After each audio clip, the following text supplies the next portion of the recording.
Hello viewers, நாளை ஆடி மாதத்தினுடைய முதல் நாள் பிறக்க இருக்கின்றது.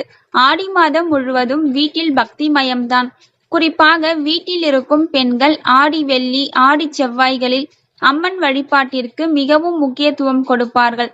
அந்த வரிசையில் நாளை வரக்கூடிய ஆடி முதல் நாளில் நம்முடைய வீட்டிற்குள் குல தெய்வத்தையும் அம்மனையும் எந்த முறைப்படி அழைப்பது, எந்த முறைப்படி பூஜை செய்வது என்ற சுலபமான வழிபாட்டு முறையை பற்றி பார்க்கலாம். நாளை அதிகாலை வேளையிலேயே வீட்டில் இருக்கும் பெண்கள் எழுந்து சுத்தமாக குளித்துவிட்டு வீட்டை துடைத்து பூஜை அறையை சுத்தம் செய்து பூஜை அறையில் இருக்கும் எல்லா சுவாமி படங்களையும் துடைத்து பூக்களால் அலங்காரம் செய்து வைத்துவிட வேண்டும்.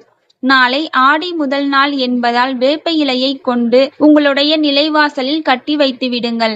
ஒரு சிறிய பித்தளை சொம்பு நிறைய தண்ணீர் ஊற்றி விடுங்கள். குடிக்கின்ற நல்ல தண்ணீராக இருக்கட்டும், எச்சில் படாத தண்ணீராக இருக்கட்டும்.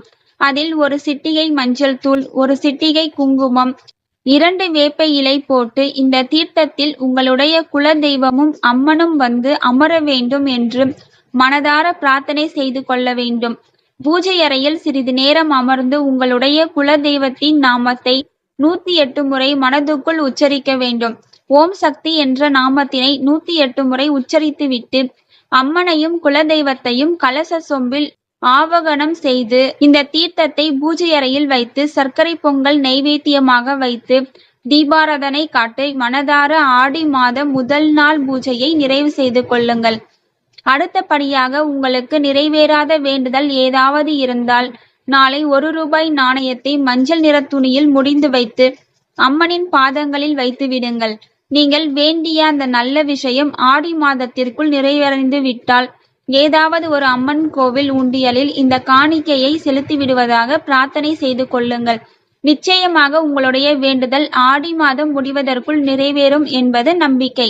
சொம்பில் வைத்திருக்கும் அந்த தீர்த்தத்தை என்ன செய்வது? நாளை ஒரு நாள் முழுவதும் அந்த தீர்த்தம் அம்பாளின் பாதங்களிலேயே இருக்கட்டும். நாளை மறுநாள் அந்த தீர்த்தத்தை எடுத்து உங்கள் வீடு முழுவதும் மூலை முடுக்குகளில் தெளித்துவிட்டு தீர்த்த தண்ணீரை கால்படாத இடத்தில் ஊற்றிவிடலாம், அல்லது வீட்டில் செடி இருந்தால் அந்த செடியில் ஊற்றிவிடலாம். நாளை காலை உங்களது பூஜையில் மனதார அம்மனையும் குலதெய்வத்தையும் இப்படி தீர்த்தத்தை வைத்து வீட்டிற்குள் அழைத்தால் மனம் விரும்பி குலதெய்வமும் அம்மனும் வீட்டிற்குள் வந்து வாசம் செய்யும். மன நிறைவோடு இந்த பூஜையை செய்து முடித்துவிட்டு வீட்டின் அருகில் இருக்கக்கூடிய கோவிலுக்கு முடிந்தால் நாளை மாலை சென்று அம்பாள் தரிசனம் செய்யலாம்.